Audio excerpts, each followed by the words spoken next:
Σίγουροι? Ναι, είμαι σίγουρη. Άμα ξαναχάσει τα λογικά σου, μπορεί να μην υπάρχει η επιστροφή. Θα προσπαθήσω να... Βγάζει το μαχαίρι.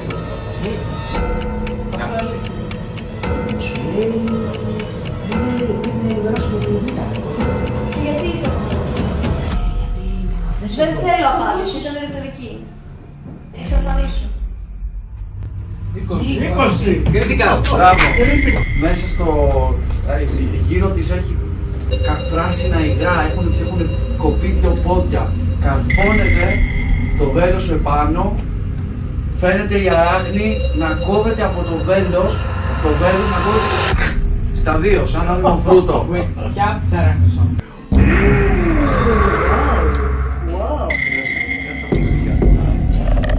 Αν μπορώ να το ξανακάνω.